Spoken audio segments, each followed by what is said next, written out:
I went from feeding my insecurities on Instagram and being addicted to YouTube to actually turning these apps into something useful and spending about 20 minutes a day on each of them. And here's how you can start your healthy relationship with social media too.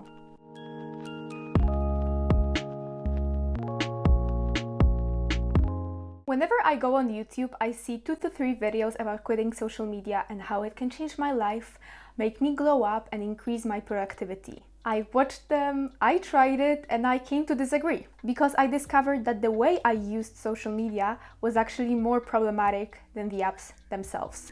The flower fell. Personally, I use Instagram, TikTok, YouTube, Pinterest, and Snapchat. So yeah, we have 5 apps, 9 tips. Let's start. Number 1.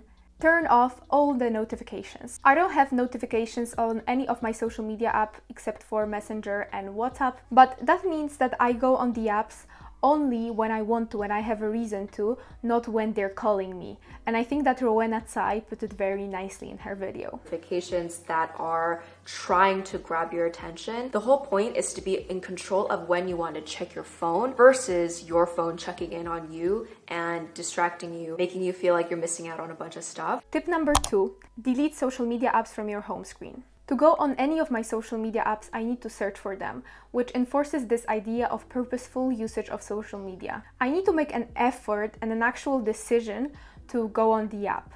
And this and the previous tip actually go in line with the idea of optimizing your space to build your habits. Basically, if you want to build a habit, like not wasting time on your social media, what you want to do is make them harder to get to. Just don't remind yourself that they exist. 3. Choose who you follow.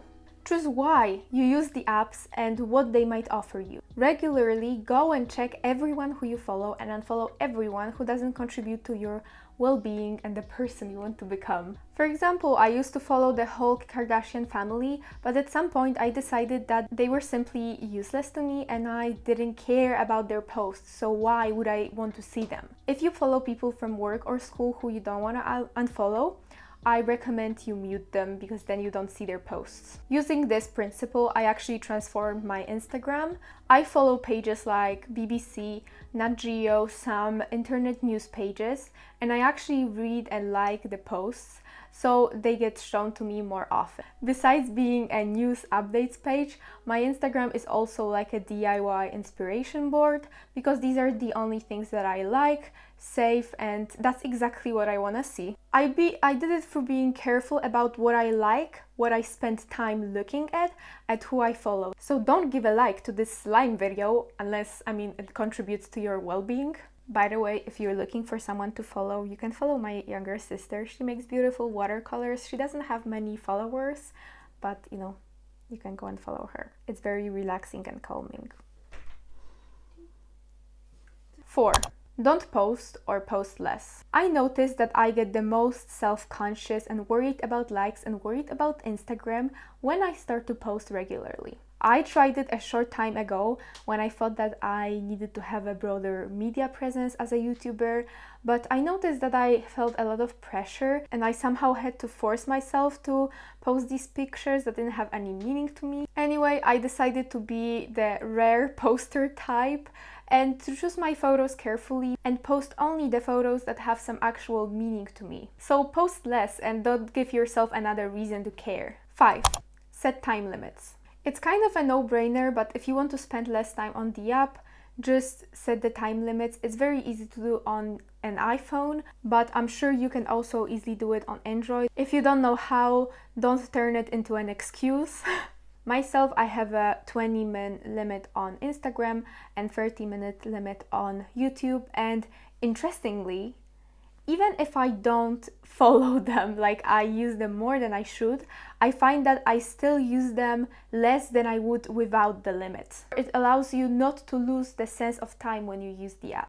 6. Replace habits. So for example, if you have a habit of going on TikTok before you fall asleep or scrolling through Instagram when you're on the bus or on your way somewhere, replace it with something else. Because what a habit essentially means is that you go on the app because you're used to it, not because you actually want to use it in some purposeful way. Like, it's not driven by any real reason, and purpose, as I said. For example, instead of scrolling through TikTok, you could read a book or listen to a podcast. And if you use social media to procrastinate, I'll have a tip for you later on. 7. Plan your time. I actually already said it in my time blocking video, but I find that when I plan my day, even if I don't follow my plan completely or I don't follow it at all, I am still more productive than I would otherwise. Generally, I try to limit the time when I have nothing to do. I even plan my leisure time into my day, because this way I feel like I just waste my time less and I go on social media less. 8. Delete the app. If you find that despite turning off the notifications and not having it on the home screen, you still go on the app just because it's on your phone, delete it. I had this problem with Pinterest and I started to use it whenever my online lessons got boring, and then I stopped to listen to the teacher completely. And I didn't do anything productive on Pinterest or during the lesson. And now I can still use Pinterest whenever I need to, but I have an extra obstacle because I need to use it on my laptop or iPad. I cannot just use it anytime, anywhere. 9. Take a break. If you feel like the apps that you use actually get really toxic and that you cannot stop procrastinating on them, like you have this really strong habit on going on there and you don't know what to do, I think the best option is to delete the app. I actually did that with Instagram a year ago, and it really helped me get out of the habit of using the app, of posting there, and to stop caring about whatever goes on there. And I actually think it's a nice idea to take a break regularly, like every month or every week for some time. So you just realize how the life is without social media and you give yourself a choice. My 10th tip is that it's not really a tip, but it takes a mindset change to be able to use social media in a healthy way, because you need to realize a couple of things. The first one, and a very powerful one to realize, is that social media lies. What you see the influencers doing, like, it's a lie. If you compare yourself to people on social media, to their best photos, to the best highlights of their life, you're gonna feel miserable.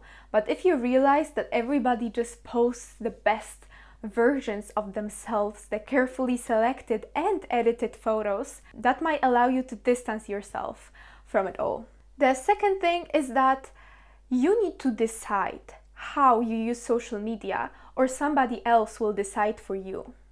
I think it's the same with TikTok now, because the algorithm is very powerful. It shows you what you like, what you follow, and if you don't decide on what you want to follow, you'll get what's trendy, what's popular. So you can, for example, decide that you want fashion inspo, DIY inspo on Instagram, but if you don't do that, it will just keep showing you some random things and wasting your time.